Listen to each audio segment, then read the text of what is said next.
네, 갑자기 떠오르는 것은 이 욥기는 운문으로 되어 있습니다. 시문의 형태로 되어 있다는 것입니다. 히브리어는요. 그러나 이제 영어와 우리 한국어로 번역할 때는 이렇게 서술문처럼 되어 있습니다. 그래서 우리가 이때 빗대어 생각하기를 한문시를 보면은 뒤에 가군을 맞추기도 하고 운율을 맞추지 않습니까?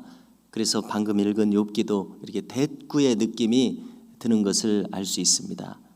우리의 정서로 비슷하게 표현한다면은 심청전이나 이런 춘향전과 같은 그런 운문의 흐름이 있는 그런 글인 것을 염두에 두면서 읽으면 우리에게 도움이 되리라 생각합니다.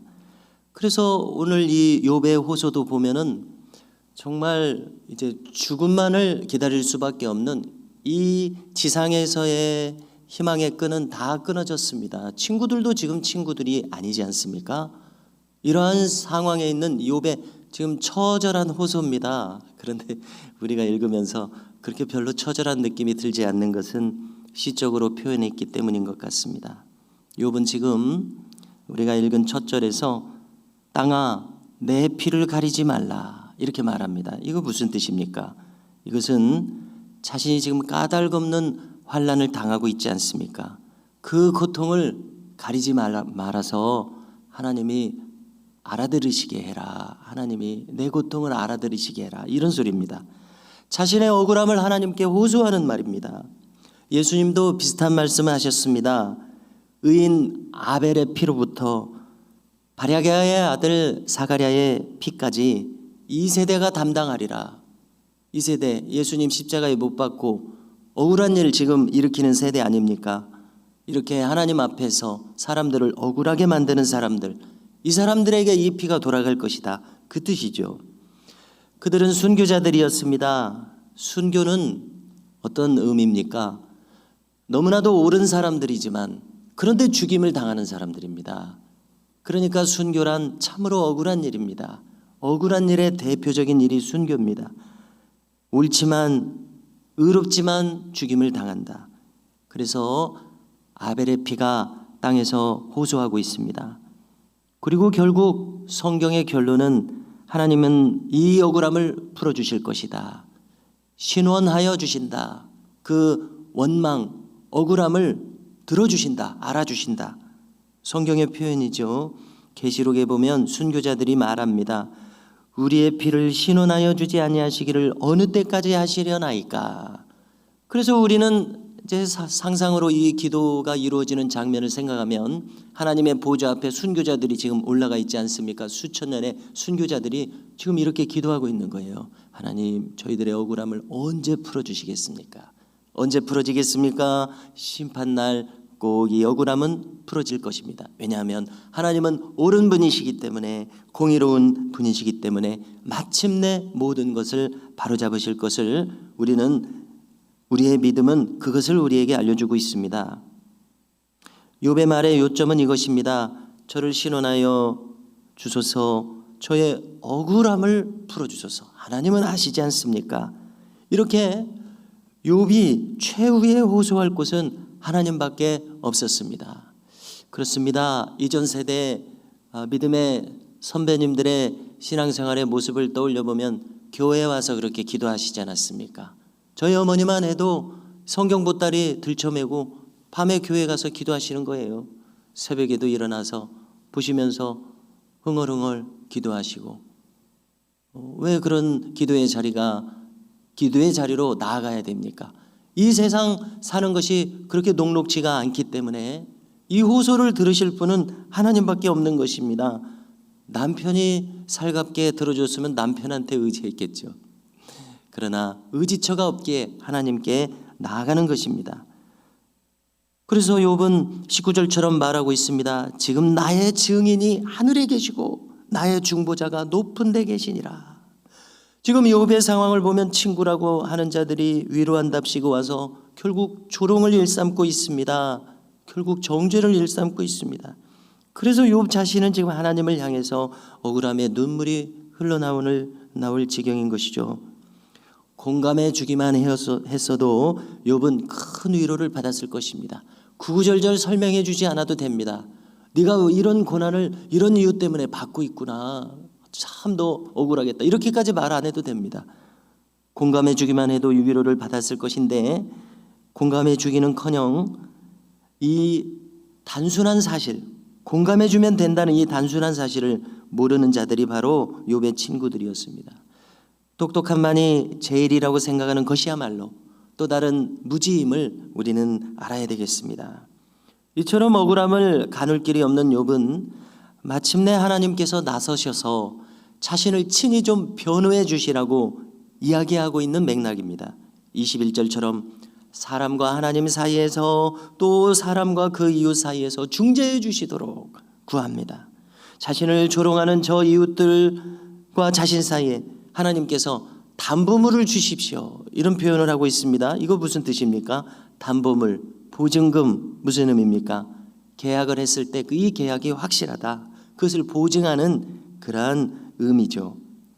즉 자신의 이 의로움에 대해서 여기 이 사정을 모르는 이 사람들, 친구라고 와서 이렇게 하고 있는 이 사람들에게 하나님이 증명을 해 주시라는 겁니다.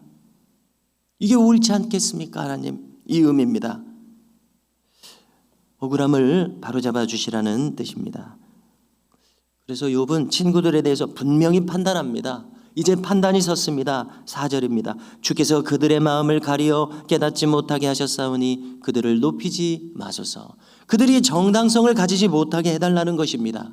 자기들이 옳다고 지금 이렇게 이야기하고 있는데 내가 이제 말을 들으면 들을수록 더 분명해진다. 하나님, 저들의 말이 옳게 여김을 받지 않게 해주시옵소서. 이것이 옳지 않습니까? 이렇게 이야기를 하는 겁니다. 그래서 이렇게까지 이야기합니다. 이들이 그릇된 결과 그들의 자손들에 대해서 욥이 이렇게 말하기를 보상을 얻으려고 친구를 비난하는 자는 그들의 자손들의 눈이 멀게 되리라. 이건 또 무슨 뜻입니까? 욥과 같이 의로운 성품이 어찌 저주의 말을 쉽게 퍼붓겠습니까? 그것은 신앙인의 마음이 아니죠. 그래서 이것을 우리는 호소의 말로서 받아들여야 할 것입니다. 자, 어떤 경우에 우리가 말을 단정적으로 할 때가 있습니다. 그 사람 들으라고 단호하게 말하는 경우가 있습니다. 이것은 상대방에게 지극한 경고의 표현입니다. 더 이상 선을 넘지 말아라. 나 분명히 의사를 표한다. 그럼에도 불구하고 나의 이 단호하고 분명한 의사가 받아들여지지 않을 때가 때때로 있습니다. 왜냐하면 우리가 상대하는 수많은 사람들이 나를 포함해서 막무가내의 성정을 가지는 경우가 많기 때문에 그렇습니다. 욥의 이 세 친구들, 욥의 이 단호한 최후의 경고와 같은 이 말 어떻게 생각하십니까? 받아들일 것 같습니까? 그렇지 않을 것 같습니까? 받아들이지 않습니다. 그래서 욥기가 40장까지 이어지고 있습니다. 쉽게 말해서 욥은 이렇게 말하고 있습니다. 너희들 이런 식으로 나에게 계속해서 똑같은 자세로 말하다가는 천벌받는다. 너희들 천벌받는다. 진실을 왜곡하는 자들이 되기 때문이다. 이러한 막무가내의 태도로는 너희의 후손들이 저주를 받을 것이 두렵지 않느냐. 이렇게까지 이야기하고 있는 것으로 이해됩니다. 욥의 입장이 계속 표현됩니다.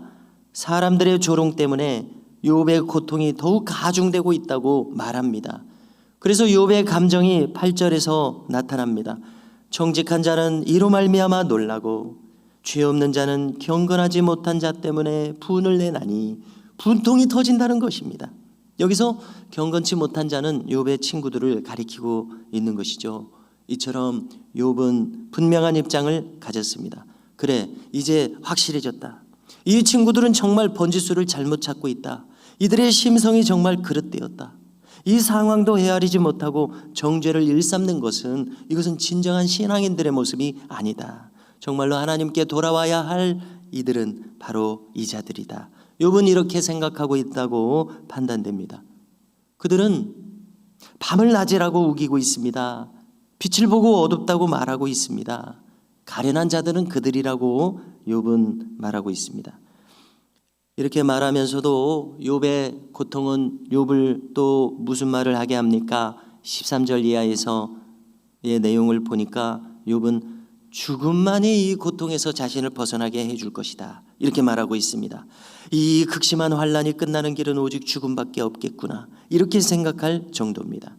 이렇게 욥은 삶의 모든 희망이 다 끊어져 버렸습니다. 사람들 사이에서 관계 다 끊어져 버렸습니다. 모든 이 지상에서 좋다고 하는 모든 것 다 떠나갔습니다. 그러므로 욥으로서는 그가 가지고 있는 마지막 끈은 오직 하나님밖에 없음을 우리도 느끼게 됩니다. 하나님만이 자기가 호소할 유일한 대상이 되어주시고 있습니다. 그래서 혹 하나님께서는 이 마지막 상황까지 욥이 오도록 이 모든 일들이 있도록 하셨는지 모르겠다는 생각이 들 정도입니다. 이 세상의 희망이 다 끊어지고 친구들 나를 공감해 주지 못하고 있습니다. 이웃들 나를 몰라주고 있습니다. 그렇다면 참 신자의 갈 길은 어디뿐이겠습니까? 오직 하나님 뿐입니다. 그러므로 우리도 욥처럼 마지막 호소처는 하나님 뿐임을 이미 잘 알고들 계십니다. 이것을 확인하고 그분께 나아가기를 주저하지 않는 우리의 심령이 되기를 간절히 바랍니다.